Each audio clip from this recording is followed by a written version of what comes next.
So without further ado, we have Patrick Rennie from the Department of Natural Resources and Conservation.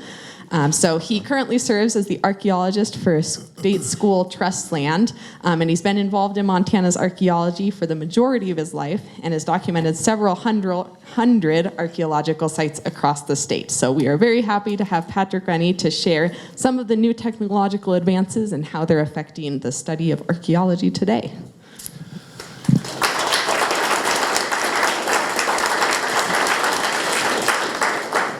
Well, thank you for that greeting. Yeah, my name is Patrick Rennie. I work for the Department of Natural Resource and Conservation. This will be my 30th year with the state of Montana. I feel old, Alan.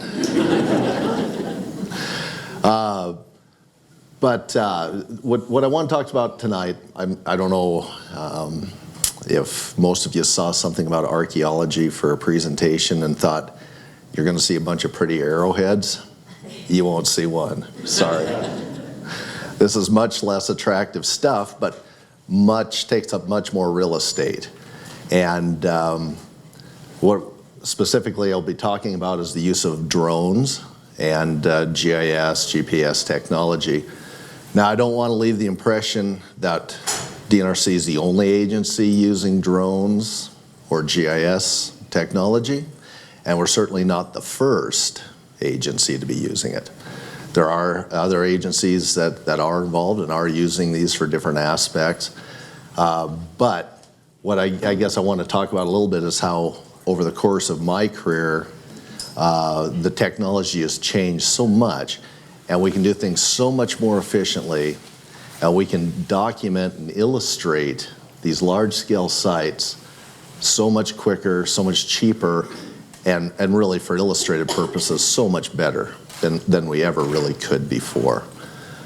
So to start off, like I said, we're going to be talking about rocks, but not sharp, pretty, pointed ones. These are just rocks that you'd find right out on the landscape. And the people that lived here, the Native Americans, they modified the landscape in various ways, sometimes intentionally, sometimes not intentionally.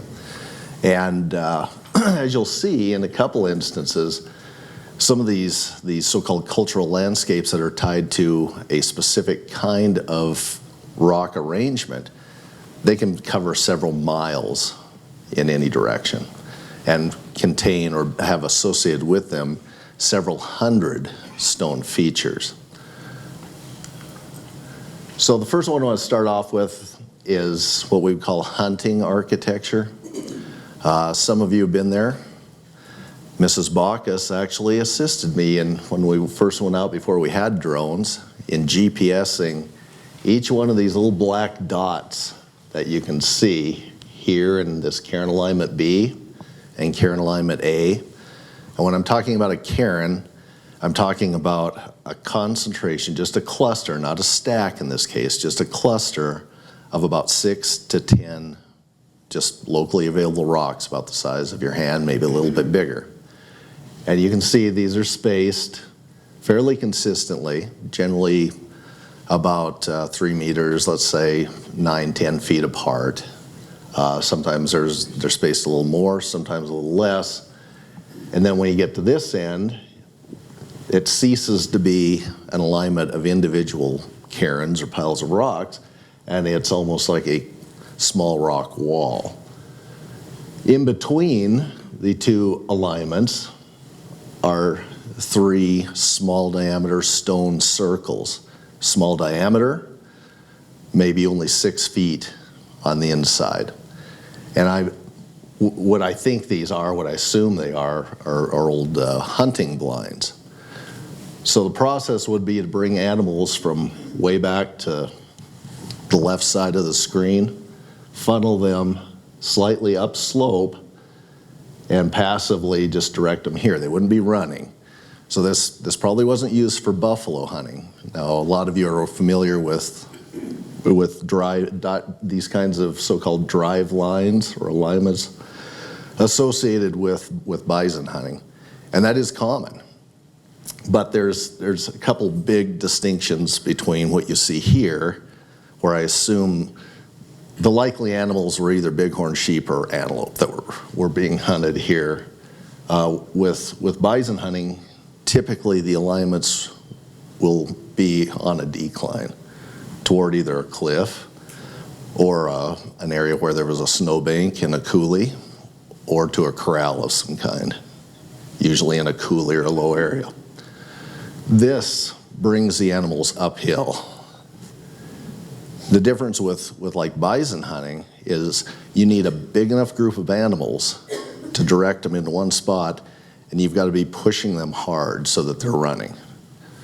Now, if you were bringing a herd of buffalo, running buffalo this way, would you want to be the guy in these pits? No. So it makes more sense that we're probably dealing with a handful of animals. So again, it's probably bighorn sheep, antelope, something like that, based on what we know from the ethnographic record.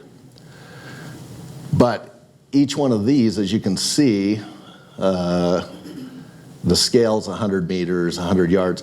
What I don't have room to show you is the rest of this alignment. This alignment, this cairn A alignment of these small cairns, covers a ridge top of about 1.3 miles in length. And even though this road cuts through a part of it, this is really kind of a unique arrangement for a couple of reasons. One, both ends are intact, and we generally don't get that. When you get out in the prairie, there's a lot of cultivation, and cultivated fields wipe out these features.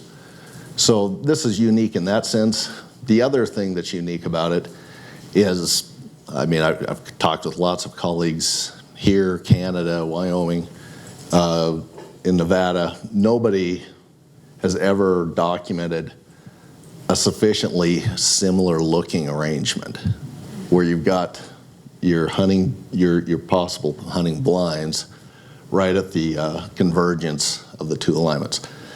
In Colorado, for example, they're recording a lot of bighorn sheep hunting architecture like this way up high, 12,000 plus feet.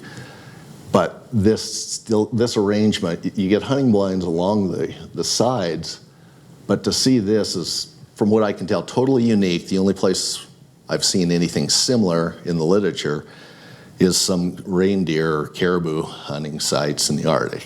One, for example, is all I could come up with. But before we had GPS, think about this. That's 1.5 miles long, and I can't remember how many hundreds of individual rock piles there are. You'd have to go out with a compass and a topographic map and hope you're in the right spot and try to plot that. Always, we're horribly inaccurate. So GPS mapping has increased our ability for accuracy tremendously. It's also sped things up. I want to give you a little different perspective on the same site.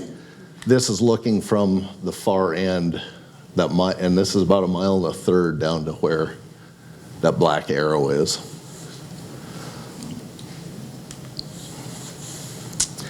So using drone technology now, coupled with the GPS technology for mapping these, you'll notice those black dots before are now these white rocks. Here are the hunting blinds. The other alignment runs that way. With the drones, the high resolution cameras we've got, we tend to fly a grid pattern and overlap these maps. And the resolution is absolutely incredible, and I'll show you in just a second from this altitude, when I zoom in, how clear the individual rocks are. These are white because I go out and I dump flour on them so that you can see the rocks. We're struggling to actually pick these up. They're so sodded in, and they look so much like the rest of the landscape, and there's so much rock, you can't see them unless I flour all these features. Really? Yep. Well, I mean, when you're on the ground, you can, but from an aerial photograph. So this blurred out image is just an example of if you downloaded a standard resolution aerial photograph and zoomed into this scale, that is what it would do. So with the drones, the high resolution cameras, gridding, making a grid pattern, doing these overlapped and making these orthophoto mosaic maps, this is what we get, and it's quick. This was all done in about 35 minutes. So again, you can see the individual rocks in each of these little piles, and that previous photo is the same altitude as this is. You can just zoom in so much with the resolution. It's really quite amazing. So for me, it's given me the ability to efficiently map and illustrate these sites that I just couldn't do before. This particular site I located in 1995. And I just sat on it because, I recorded it, so there's a record, it's there, but I didn't know what to do with it. I couldn't hire a pilot, didn't have a budget for it, right? So a pilot, if I flowered these, could fly me over and I could hang out the plane and take photos. I don't know. But believe it or not, the guy I used to work for, that's what he would do out of a fixed wing plane in the 80s. But this way you can see exactly what you're doing on your iPad as the drone's flying. You know if your photos, if it's, what was it, out of focus, in focus. So yeah, your margin for error is so much less now. And when I talk about these cairns, just to give you an example from the ground, this is what we're looking at. 6 to 10 rocks, area about that big, very typical. And is this for, I'm not from here, so excuse the dumb question, but is this for historical preservation or historical information? It is. It's for comparative research. And research for? Archaeology. Archaeology, okay. Yeah. So when we go through, we can get we can measure these. We can measure the individual rocks. I can tell you what, go through and not code every rock by its type, granite or limestone or whatever, but see is there a pattern or not. So anybody who finds something similar to this could take all this information I've collected and compare it. Say, hey, have we got a pattern here, or is what I've got something unique? But in the past, this just wasn't possible, or if it was possible, it would be so expensive to do. It'd be really hard to make it worthwhile.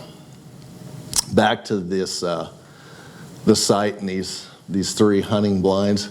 If you zoom in on them once they're flowered, not only can you see the outline there, but it also by giving me a perfect 90-degree angle over the feature so that it's not oblique in any way, I can make perfectly scaled plan maps of that feature. These are all the constituent rocks, and I can make them, each rock I can actually draw the shape of. So if you're out there with total station cadastral survey equipment, somebody's running a transit stadia rod, or running a stadia rod for you, generally all you're going to do is get one point and then you're just going to eyeball what the rock looks like. So again, the precision that we can now obtain is really quite remarkable.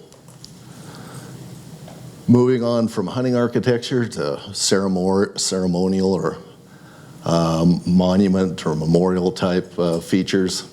This is one example of what we call a medicine wheel. This is near North Dakota. And again, this site was found about 22, 23 years ago. And I knew what it was, and there's no way I could illustrate this thing. It was so frustrating. I knew the type of medicine wheel that it is, but until we have drones, I just couldn't illustrate it.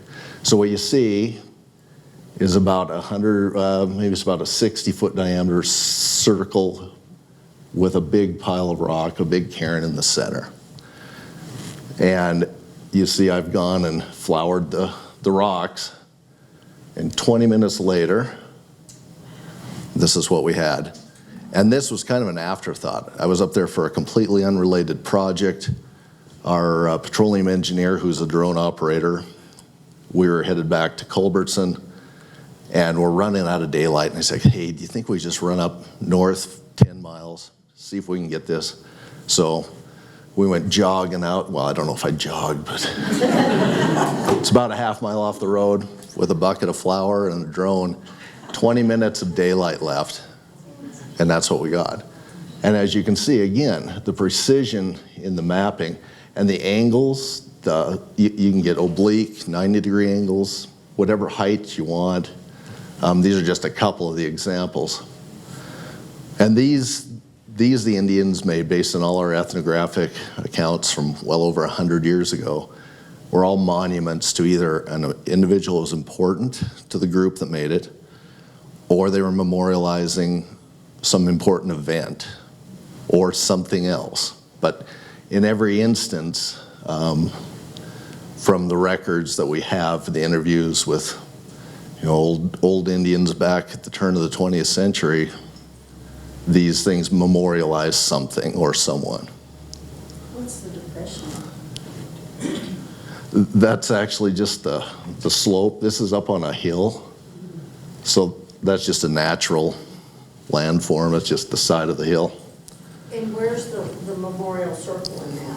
Well, the whole thing is. The whole This is one type of medicine wheel. medicine wheel, sorry. It's a subgroup 1 type that was defined back in the 80s. And consistently, it's a circle or something like a circle with a prominent central cairn. So that little circle is the big one that you have. Correct. And then there's like a hole. Well, this is just a small hill, and there's not much state land there. It's just a small piece, and didn't have access to look at the private ground, but most of the private ground around there is plowed up. So this will lead me into what happens when you get to look at more ground than just where the feature is at. But the nice part is the accuracy, the precision that we can now obtain with mapping these, and the short amount of time it takes. This is another type of medicine wheel. This would be the subgroup 4 type. And this is what it looks like. Usually a thick-walled central circle with rows of rock extending out in 4 directions, and almost always along the cardinal lines. You can roughly see where we flowered the rocks to it, the spokes, how they run. Now this is kind of one of my pet projects, and I'm hoping to finish this up this year. I've been working on this now for 4 years since we acquired drones. And in Canada, a couple researchers also had access to several thousand acres of land around a similar kind of medicine wheel. And what they started finding were these kind of unusual or ancillary kinds of stone features that are just atypical. So when I went out to look, and I'll show you what this map looks like, when I started looking at this 2,500 acre block of state land where this medicine wheel's at, sure enough, I start finding the exact same types of ancillary features, ceremonial features or memorial features that they were finding at this one location in southwest Alberta. Then the interesting part, if you notice, with all these, is there's a prominent glacial boulder associated with all of them. And that seems to be a pattern with these medicine wheels. If you get a chance to look at enough ground around them to find all the associated stone features. So in the past, like the first one I showed you, we're looking at just one feature, and it's eye-catching. They're neat and they're rare. There's only a handful of these identified in Montana. But when you get to look at more and more ground, you realize there's a whole ceremonial landscape. The whole landscape's been modified. Similar to that hunting architecture I showed you, the Indians modified that landscape to hunt some kind of animals. So even though it's very subtle, and that's the thing with our archaeology, it's all very subtle and hard to see, but at some scale, especially like this is 1 mile from here to here. And this is what I'm referring to as a ceremonial landscape. This is the kind of thing most people don't get the opportunity to do, is to look at a block of land where like a medicine wheel is located. But this is the location of that medicine wheel I showed you. The blue squares are teepee ring sized stone circles. So we believe that's the location where teepees were. The green spots that you see are these unusual boulder associated stone features. And I've still got about 800 acres to inventory, which is mostly up here. But right now, we're up to about 800 teepee rings in this whole landscape. There's also these lines of rock. They're not individual piles of rock. They're not cairns. They're actually continuous lines. They may be associated with hunting, but again, this is also common in this location in Alberta I was telling you about, where a tremendous amount of land was looked at. So I think these might also just be associated with the whole ceremonial landscape. And to give you a little bit bigger, what did I do there? I just killed everything.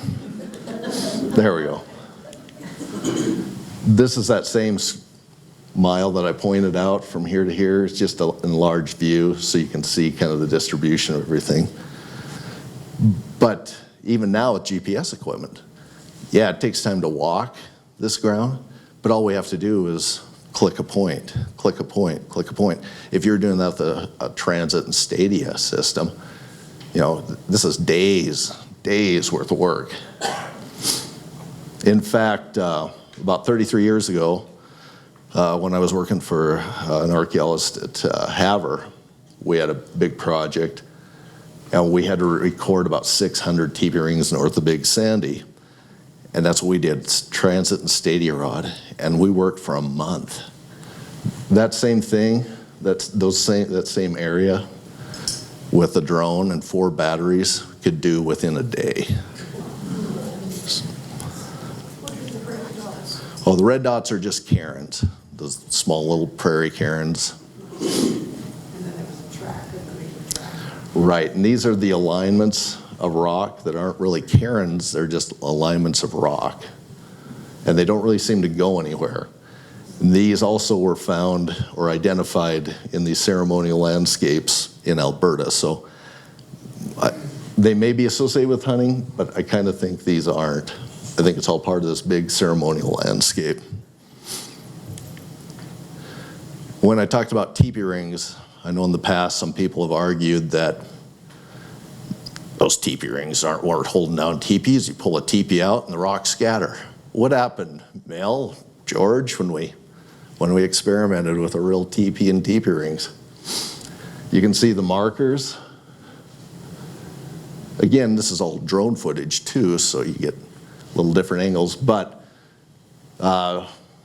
we set up this teepee, dropped the skirt, weighted it down with rock, and out of curiosity, anyone want to guess about how much weight would be in all this whole teepee ring? 800 pounds. Whoa. So, you know, nowadays, we stake teepees. But back then, I mean, that much weight would secure the flaps to the ground. But when we released the tension, or I shouldn't say we, I should say Mel and George, maybe Jack was in on that too, right? And just release the tension on the poles and pull that skirt out, you can see where the markers are still at. The rock's barely shifted. So when you see a teepee ring out there on the landscape, yeah, it could very well have been used to hold down a teepee. So when I said in that previous shot, right now I'm up to about 800 teepee rings. I don't know if that's one event, multiple events, but nonetheless, this particular area is, I think, legitimately considered a ceremonial landscape for the Indians. And I don't know how old any of this is. We haven't been able to date any of it. On that big picture, is that a rocky landscape? Yes, yes. So they have... It's north of Shelby. Absolutely, yeah. Another type of large stone circle that's not a medicine wheel, but they're defined as ceremonial circles or dance circles. They tend just to be large diameter stone circles, and there's always a cairn, or generally I should say a cairn built into the wall. This is a little hard to see with my plan sketch, but this is a real narrow ridge spine, and it was pretty steep. And we could actually just, again, grid fly this with the drone and get the precise location of all the features. When you're up, this is a little bit larger cairn than the ones I was showing you, but still you can see the landform. And this is a real narrow ridge. So it's odd to me where some of these things were constructed at, especially if they are dance circles, because I mean, it's got a 40-foot diameter circle on a ridge that's 40 feet wide. South Phillips County, so near Zortman for this. Would there be different Indian tribes within those 800 TP rings? There certainly could have been. I mean, more than likely it's the same group of people that recognized what was being memorialized and would come back to celebrate that in some way. But who knows? I mean, it could be different time periods too. Some of those could have been made before the medicine wheel was made, or way later. But here's a picture of this 40-foot diameter ceremonial circle. You can see the large cairn. It's rotated this way is true north. That's a little bit of an oblique overhead view. But again, trying to map these things without a drone and GIS equipment is just, it wouldn't be efficient. And so most of our data that we collected in years past is really not very good. But it's getting better all the time as technology increases. The other thing that's really neat about this drone and the software we use is if I forget it in the field to get a certain measurement on this, I can just come back with this overhead 90-degree shot, and there's tools that give you precise measuring tools. You can make elevation maps of every rock as you go across it if you want. I mean, there's so many little games you can play, and again, if you forget to do something in the field, it's generally not too late to go back. You know, you can go and pull up the software and get whatever you need. Here's a little different setting. This is near Malta, and this is an even bigger dance circle or ceremonial circle. And you can see the problems when I talked about illustrating these things. It just looks like landscape, right? Prairie. But you can see after I've floured the individual rocks, but from the ground, a two-dimensional image, it really doesn't tell you anything until you get up in the air. So this is 100 feet in diameter.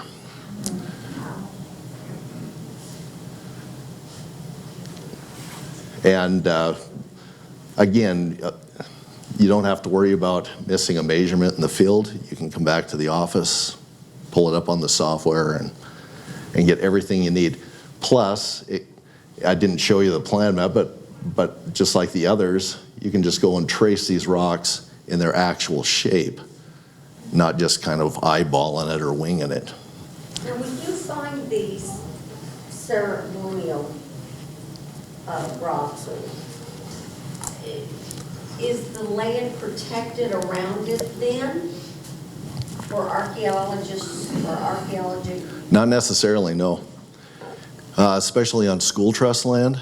The whole purpose of school trust land is to generate revenue. So if somebody wanted to come in and develop a gravel pit, I would make a recommendation that we don't disturb it. But that's all I can do is make recommendations under the law. The fiduciary responsibilities to the school trust takes precedent. So school trust lands are a little bit unique when it comes to other state lands. That's not the same in all cases.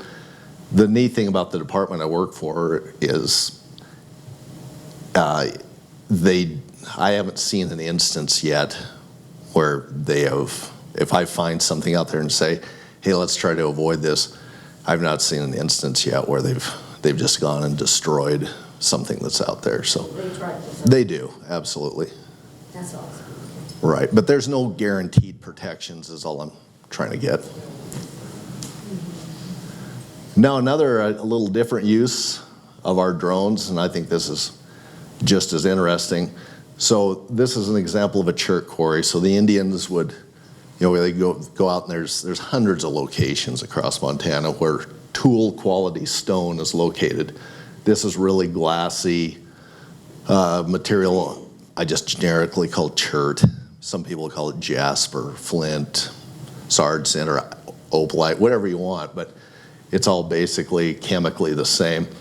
But in some instances, they would dig into the ground, into the bedrock, and extract what they want. Can you see this shallow pit, everybody? And that's fairly typical of what a quarry pit looks like.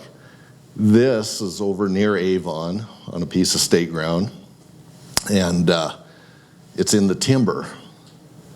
And this is actually the rock the waste material that they didn't want that was left behind. And you'll find just truckloads of this stuff outside these pits. They'd get what they want and leave all the garbage they didn't behind.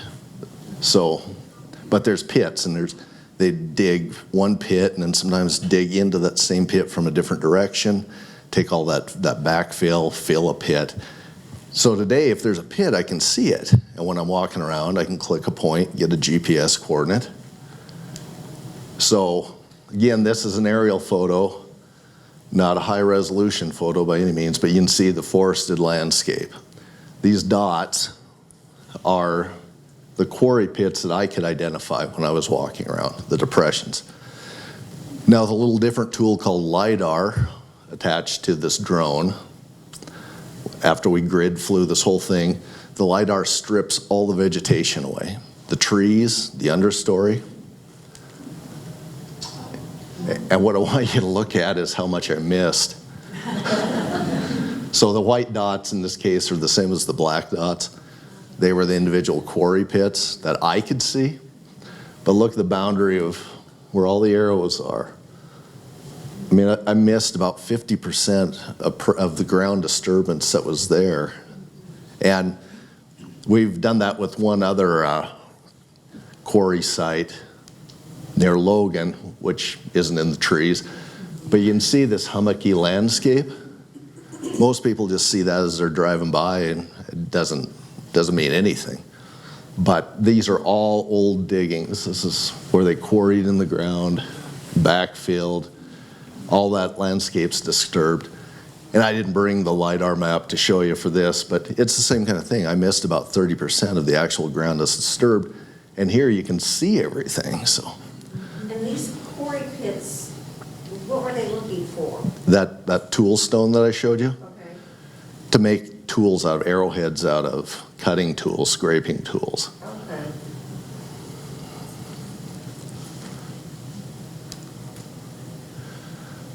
And how we're using it now to map some rock art sites. This is one of the most interesting sites, rock art sites that I know of. It's only one of a kind of this magnitude in Montana.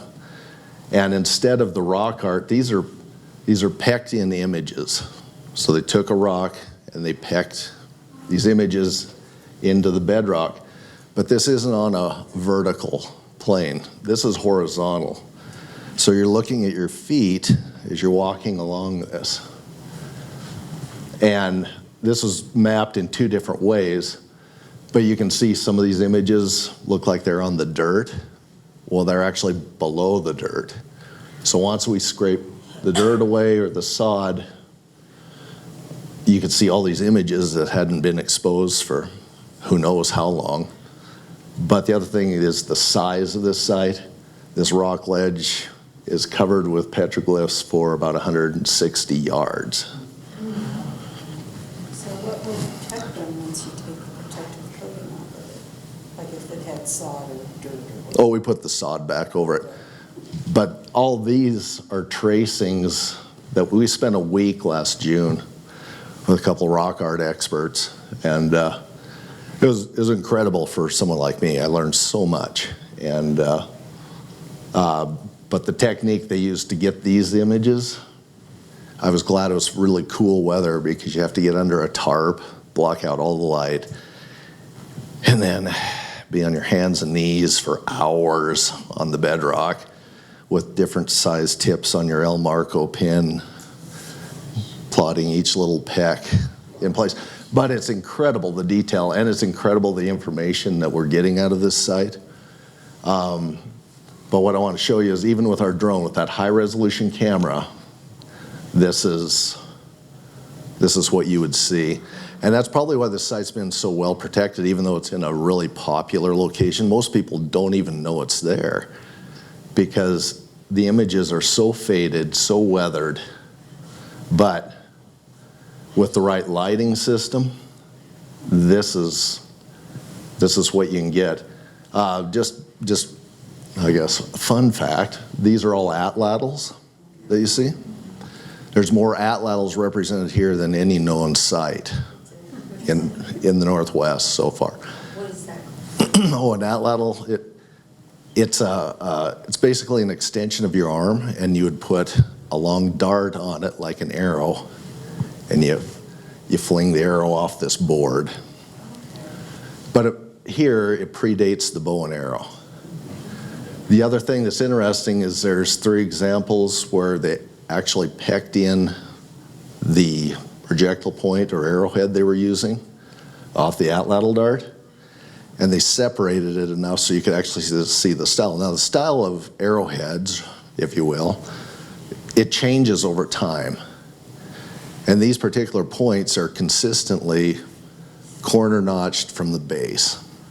So based on what we know, where we got radiocarbonates at other sites, where those types of points occur, we believe this site is no earlier than about 2,000 years. And there's no horse tracks, there's no evidence of bows and arrows. It's all atlatl and dart stuff. So, a lot of really interesting things. There's even some buffalo, believe it or not, and this is from northwest Montana. Now, the one thing that we did was with the high resolution camera, where I was talking about how we made the maps of the landscape, did the same thing here with this photogrammetry effort. And as you make multiple shots, multiple angles, high resolution shots, you can start to see all these pecked in images.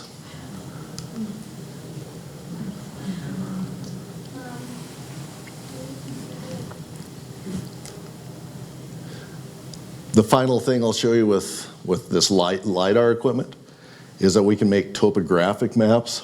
And this is like a ridiculous scale.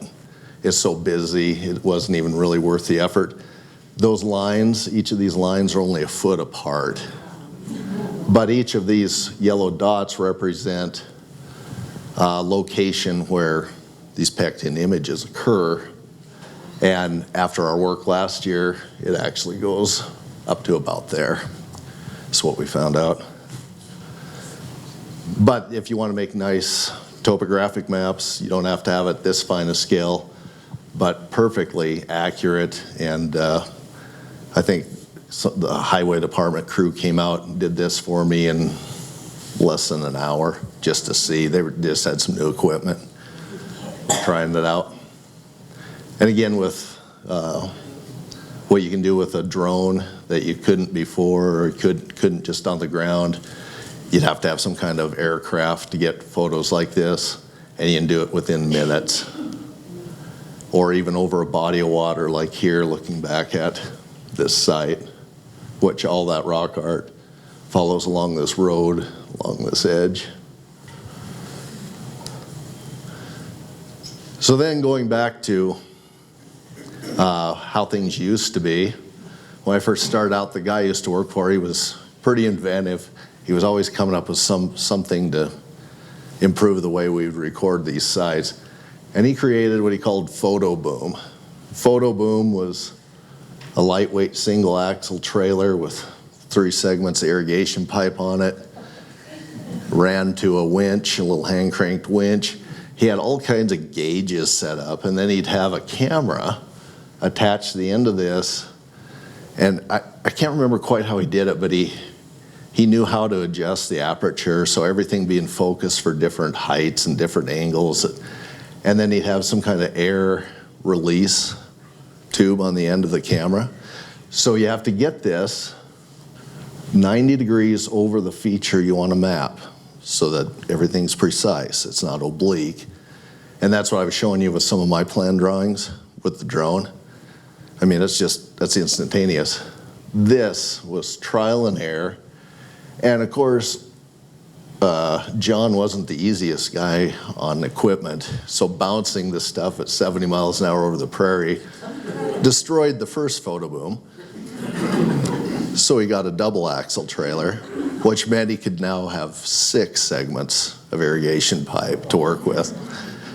And sometimes it was a really big feature, you'd have to get multiple angles and multiple shots of different parts. So like one of those medicine wheels I showed you, it would take 2 days for us to actually map, get the right amount every time, 90 degrees. Then you'd have to go back and edge match everything.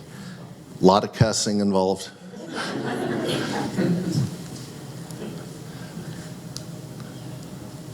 And the other technique, this really was designed for teepee ring mapping, and it's a mapping board based on a compass and your different octants. Find the center of your teepee ring or stone circle, and usually the most efficient way is to have 2 people, one giving you angles and lengths, and the other one with a ruler and your compass paper and figuring out exactly where that rock you're looking at's at.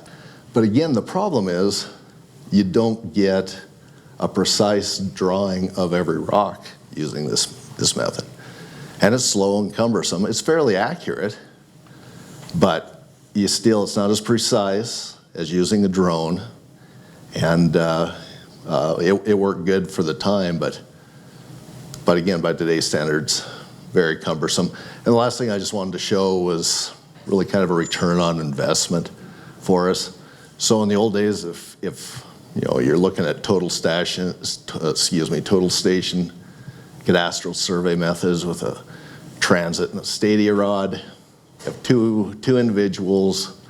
I'm just throwing out some numbers for what they get paid per hour.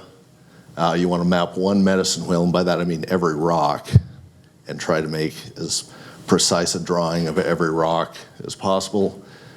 It's going to take you about 16 hours. Then if you want to start going out and mapping not the full extent or a precise map of every ancillary feature like I showed you that were connected to the boulders, but just the locations, you got another 80 hours of work.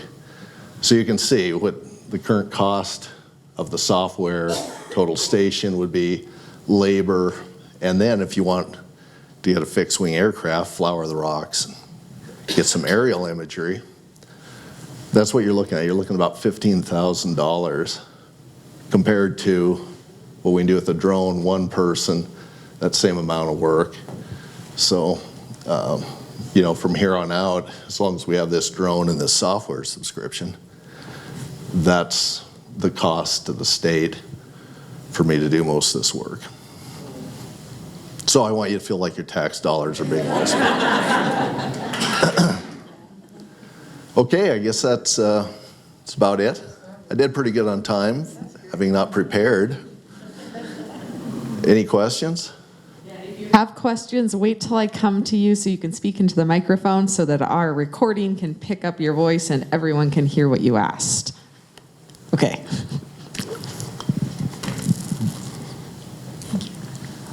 How do you determine where you're going to search for one of these areas? Do you just fly randomly over certain sections and say, oh, that looks promising? Or is there some technique you have? Well, it sounds like George's son's now willing to fly me over wherever I want. No, most of my job is, I guess for lack of a better term, compliance driven. So I'm trying to help our agency comply with the State Antiquities Act, which means when we want to permit a project on state land that's going to disturb the ground, I'll take a look at the area at least on paper and think, hey, what do we know that's already been found out there or nearby? What's the topography look like? And then I'll just make some decisions based on my experience or what we know where these things might occur, and go out. And sometimes it's just blind luck finding these things. I don't know they're there, and there isn't. From what I'm seeing, that for a lot of these ceremonial circles or even medicine wheels, there isn't a specific landscape or a typical landscape. You'll find them almost everywhere, low areas, high areas, narrow ridges.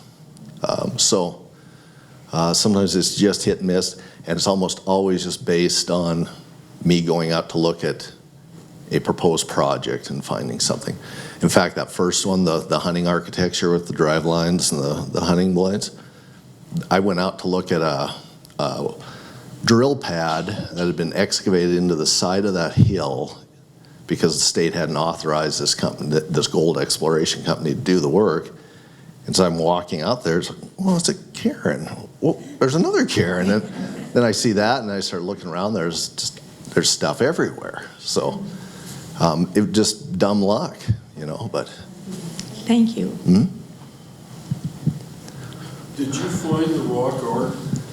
I did not.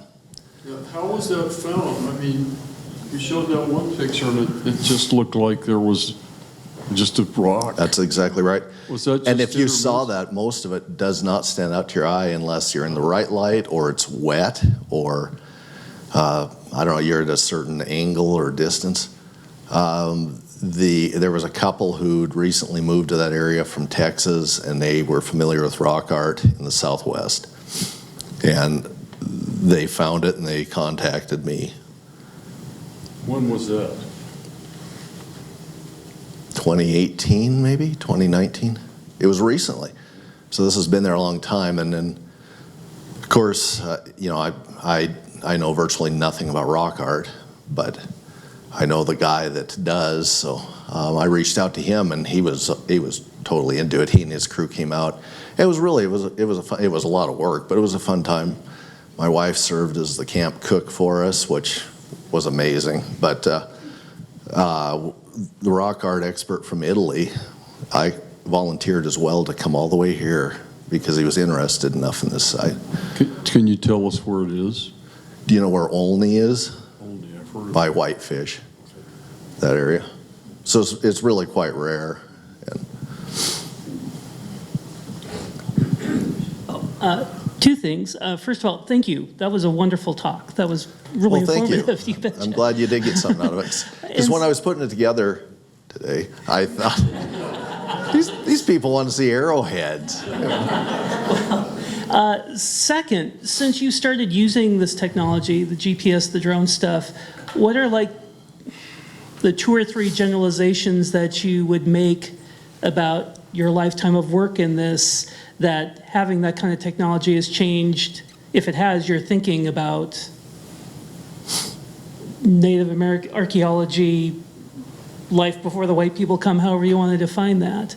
How has that technology, has it fundamentally changed what you thought, like when you first started 30 years ago? Or has it just made it easier to do the things that you kind of think you already know easier?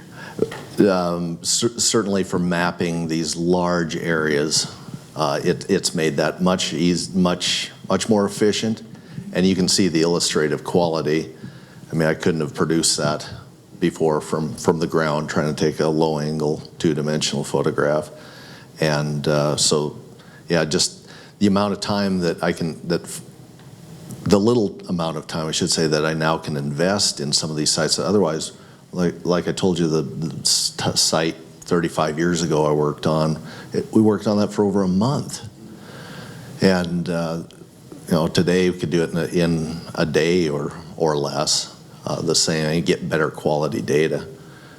So as far as has it changed my thinking, not really, but I mean, I'm constantly learning, and I hope all of us do. So you learn new things, or you see different things, or you just, I don't know. I guess with some of this, what really stands out is how much landscape modification there really was that we don't even see because it's so subtle, or most people wouldn't see it because it's so subtle.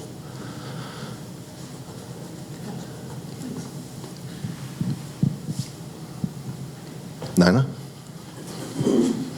She said we had to wait for this. Patrick, when Right, you're, I'm a when you're scofflaw. looking at some of this stuff, are you doing any guessing at aging?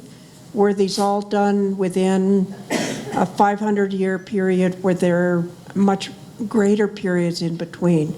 Or is there any way to age them?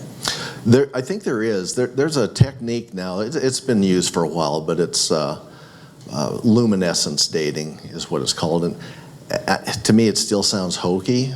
And it basically is you're taking grains of generally quartzite or quartz or something from beneath one of the rocks in these stone features, and you must have to collect it in the dark somehow. I've not tried this yet, but take it to a lab, and they supposedly can date the last time that grain saw daylight, so before that rock was placed on top of it. I know it sounds hokey, but there's a site out at Montana City that some of us here worked at. Both radiocarbon dates were obtained from bone or charcoal in the soil, and sediments were collected for this luminescence dating, and they're identical down through the profile. So I think there's something legitimate to it. That would be a good technique for figuring out the age of these stone features. The problem is the only person I've been talking to is from the University of Utah. It's going to be about $2,000 a sample plus per diem to get her here, and I don't have a salary, so I'm hoping the Sebin Ranch. What about the lichen on the rocks? Yeah, that doesn't. No one's come up with a good way to date that, and I'm really suspicious about some of the studies of the size of the rosettes that form over time, and I think we've talked about this. I mean, I can take you guys up the Shields River and show you a pile of rocks I made in 1981, looks 100 years old and is totally covered with lichen. And I've seen it on cars. I've seen it on cars that were abandoned parked for 10 years. I've seen a couple, there was up at Canyon Creek, this friend of mine and I were, I don't know, years ago, just walking up this hillside, and here's a cairn, and it's all sodded in and covered with lichen. And we're just talking about, oh, how old's this thing? It's got to be pretty old. And I noticed there's a board under the pine needle duff. We pulled it up and it said it was like the neighbor's cat they'd buried in the 80s or something. So you can't look at these things and just assume. There's so many environmental conditions. I do think this luminescence dating will give us some real potential to get an understanding of the age, but it's got to come down in cost, or I got to retire and figure out a way to get grant money. I don't know, Nina. April? I was wondering if you are going to revisit some of your other, I guess, the ones you have in the book that, oh, we've been here, we've done this, the ones you've already, I don't know how you would say it, just gone out there and looked at them, and then go back to them now with the drone technology and the GIS, and just check and give new information. Well, some of them, like the big ceremonial landscape I showed you with the hundreds, I mean, I started working on that 4 years ago because specifically we got drones. So I knew I could now start to illustrate some of these features a little better. So whenever I've got time, I run up there. I make the point of running up there, and the department's supportive of me doing this. And I wouldn't have to do this, but it's just, I'm just interested and passionate about it. So I want to get all this recorded because it'll be the first in Montana, the first true ceremonial landscape. And the neat thing is we've got a second one now on another about 2,500 acre block of land north of Fort Benton. So I want to get both those completely inventoried and documented. And so I guess I am sort of going back to some of those till I I get enough data that I'm comfortable with it. Some of the sites, like the ones we worked on, the excavation, the buried sites, that I don't know that any of this stuff would help me, but there are certain situations you can see where it's absolutely amazing the information you can get. Take that vegetation off. Right, isn't that amazing? Does the cultural history of our Indian tribes ever help you in identifying sites? Can they identify through their literature and their stories places where, you know, they typically had hunts, typically had medicine wheels? That sort of thing? There is some of that, and in fact, some of the early ethnographic studies that I mentioned for the medicine wheels, specifically some Blackfeet elders around the turn of the century, they even remembered like their parents or grandparents constructing these things in the mid-1800s. So some of them were built up into the historic period.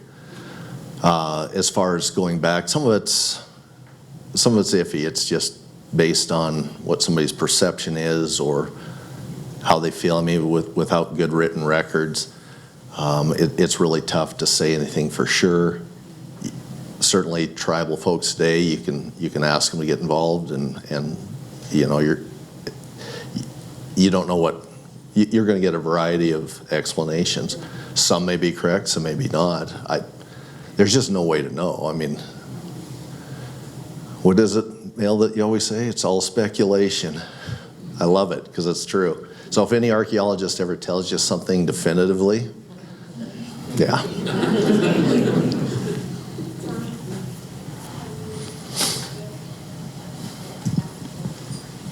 When you have the time, do you have a bucket list of things you'd like to pursue outside of your profession when you retire, or just solely for you and your interest? Outside of archaeology?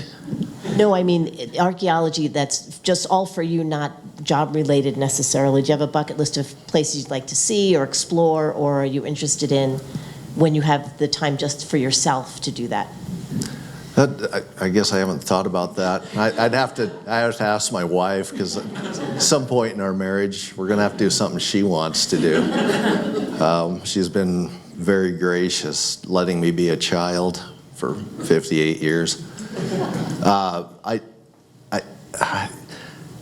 I don't know. Since I was really, really small, like 3 years old when I took an interest in this, it's really been stone tools, how people were living, what would they look like, what would they sound like. And so, granted, anywhere you go in the world, you're going to find somebody who at some point was living at or is living at that level of technology. And that's really where my primary interest is. But there's so much to see and do. I haven't thought of a specific place outside of Montana. Maybe it's just because, I don't know, I'm a simpleton. Are there any volunteer opportunities for volunteers to go with you on some of these archaeological sites and help you do some of the work? Well, we have had several over the years, and it's been incredible. Actually, when I started at DNRC, had a project south of Boulder, and I had to find volunteers to help me do some excavation work at this site that had been disturbed. And were you there at that at Quinn Creek? Okay. I don't know. Down by the Bull Mountains.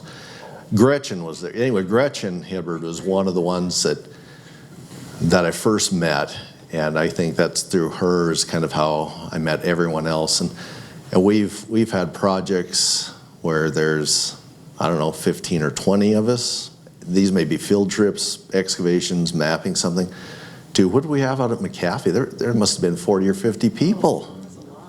It was unmanageable. But hey, and speaking of McAfee, everyone who worked there who was interested, so the Archaeological Society of Alberta is publishing that whole manuscript, in part based on the work that those who are out there did in their Gold Book series. So it will be available by the end of April. I just talked to the editor today, so.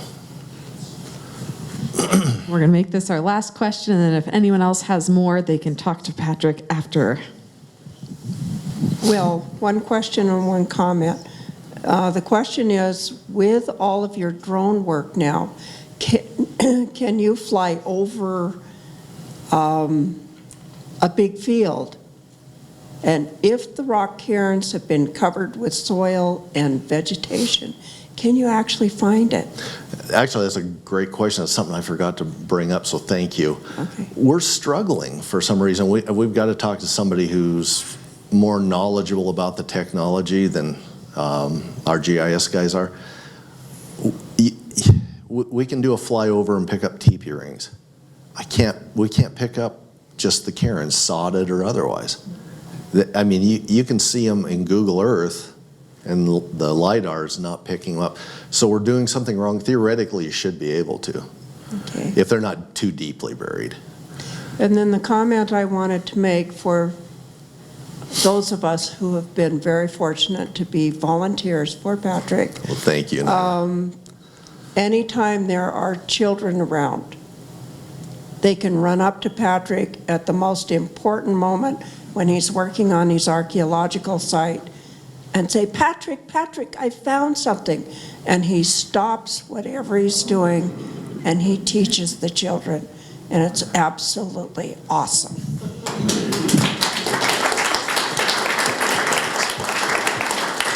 Now, on that note, I also want to make a plug for Patrick's work with high school students. So currently, we have Liz Burke in the audience from the Forest Service. And Hi, we've Liz.